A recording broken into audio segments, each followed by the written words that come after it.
Hello and welcome to Wisdom Bites. Hope you're well. Thank you once again for joining us. Very much appreciated.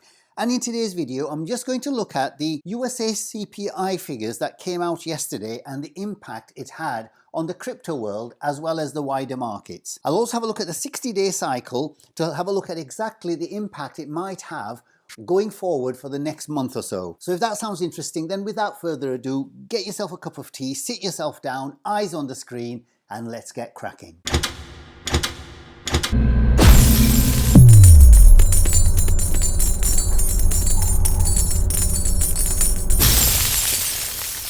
Okay, before I begin, the usual polite reminder, please remember everything in my videos is just for educational purposes, so please do your wider research before you make any investment decisions. Okay, so looking at the CPI data yesterday from the United States, as I mentioned in the tweet that I actually sent a few hours before, I mentioned here in my tweet that anything higher than the 6.2 forecast will send the markets red. And the jobs data that came out a few days ago was stronger than expected, and hence people are not optimistic of much better than 6.2%, but surprises can happen. So what we were really waiting for was last month's figure was 6.5%, as you can see here. The consensus forecast was 6.2%, and the actual figure that came in was 6.4%. So this was obviously higher than the forecast of 6.2%, but certainly better than the previous month at 6.5%. So what we want to really know is what impact this figure will have for the next month before the next figures come out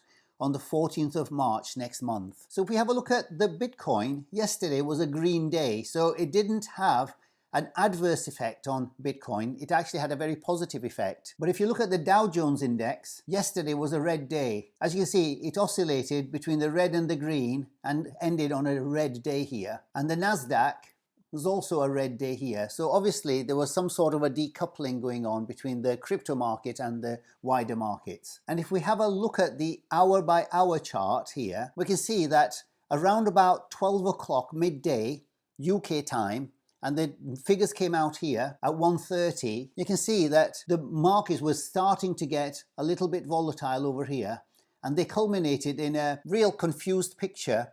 So the market went down to this level here around about 21.5, then went up to 22,200, and then finally it went up to about 22,300 and all the way down to 21,800, and finally it started to oscillate in that range up here. So overall, from before the figures came out, we were oscillating here in this range around about between 21.8 and 21.6. But after the figures, the price has moved to a higher level up here at around about 22.1, 22.2. So overall, quite a positive impact on the Bitcoin price. So how does that translate of what can possibly happen in the next month or so? So this is our current daily chart over here. We've had a certain amount of consolidation in this region down here, and we're hoping that the actual bottom is in for this bear market that we've had all the way down here. And my narrative has been that we've bottomed out at the $15,400 mark here. And since then, we've had this rally all the way up to the 24,200 mark. And currently, we are in this correction all the way down so far to around about the 21,300 mark here. Since the figures for the CPI inflation data wasn't as bad as people may have thought, although it didn't meet forecast, it wasn't exactly disastrous, i.e. it wasn't worse than the 6.5 of last month. So we're still making progress. We've gone from 6.5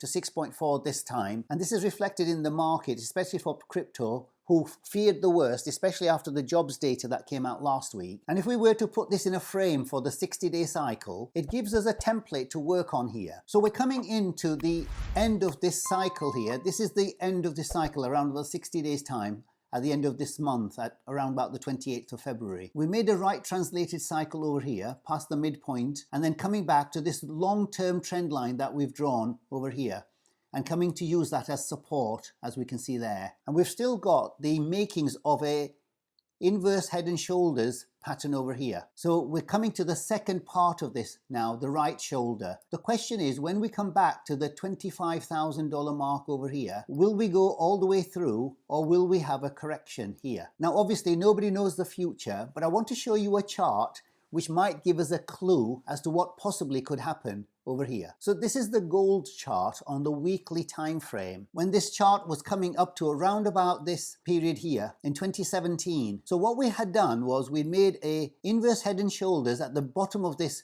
bear market. This was the head and this was the shoulder. So we got a left shoulder, head and right shoulder, and we were coming up to this neckline over here. And it looked with a high degree of probability that it's going to break out. However, instead of doing that, it created another head and shoulders pattern over here. So what we got was an extension of the inverse head and shoulders. We got an extension of that with another smaller head and shoulders to the right side of that before we broke out in an explosive way over here. I know quite a lot of YouTubers have mentioned this inverse head and shoulders over here, and they expect the price to shoot through this time at the $25,000 mark. But there's no guarantee of that. And I would suggest the way the markets are going, while the wider markets are quite subdued with all that's going on in the economies, that it may well be with a high degree of probability that when we come back up here to the $25,000 neckline, when we go around here like that, we may see another extension over here and a rejection, maybe down to this level here this time, about 22,400 mark, before we make another attempt over here.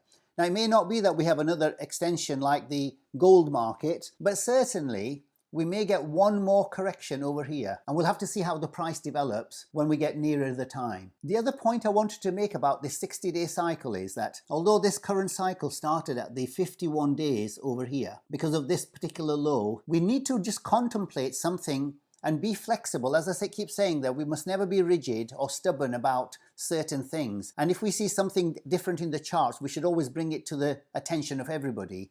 And what I was thinking was that if you take this line and move it to this low over here, like that, so the current cycle, if it had started over here, let's say, and these are obviously hypothetical cycles, they're not set in stone. So the current day, if you'd moved the cycle a little bit earlier by about 10 or 11 days, the current cycle would actually be on day 58 over here. And I just want to contemplate the possibility that we may well have actually bottomed out on this cycle, because when you have a close look at the candlestick pattern over here, it looks very much like a bottoming out pattern before we go back to the upside here. So this candle, if you have a look, so this candle here is a dragonfly doji candle here. And all this really means is that after the end of a downturn, this correction that we've had, there's been a lot of seller exhaustion going on here. So the price, when it came down to this level here at 21,300, the buyers came in and bought it up here, and the bears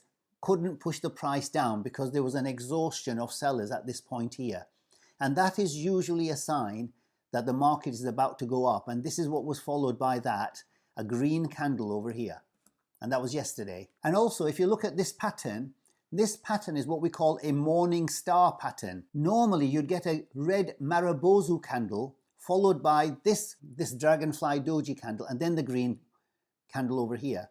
However, in between, we've had a lot of indecision. So we've got an extension of these candles after the red Marubozu candle here. But it doesn't get away from the fact that we've created an extended morning star pattern here. And as you can see from here, the formation of the morning star candlestick pattern, and this is formed by combining 3 consecutive candlesticks, and that's usually the Marubozu candle as I showed you over here, then this dragonfly doji candle or the indecision candle, a small bodied candle generally, so whichever it is, and that's usually followed by a big green candle over here. So the first candle is bearish, the second candle is indecisive, and the third candle is bullish in nature over here. So this is really a bullish setup at this moment here. So when we change the cycles to this low rather than that low, and obviously this is all hypothetical, then currently we'd be on day 58 over here, and then this day here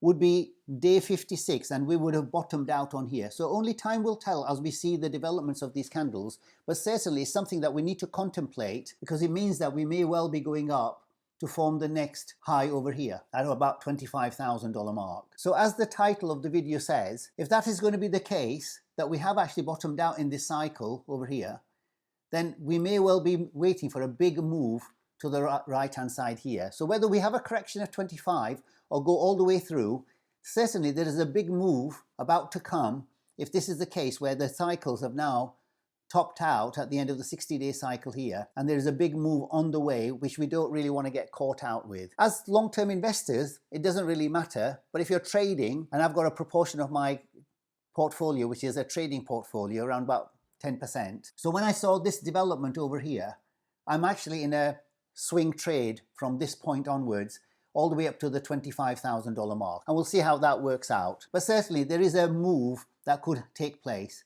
But if this was to come down back into this 60-day cycle from the original cycle data, then this move may well be delayed to over here. Okay, so we'll leave it there. Just a short video just to bring you up to date with the CPI inflation data and what it means for the markets. And also just to give you a little insight back into the 60-day cycle and see where we are, and looking at the various options that we might have. If you found value in the video, then please do remember to like and subscribe if you haven't already done so.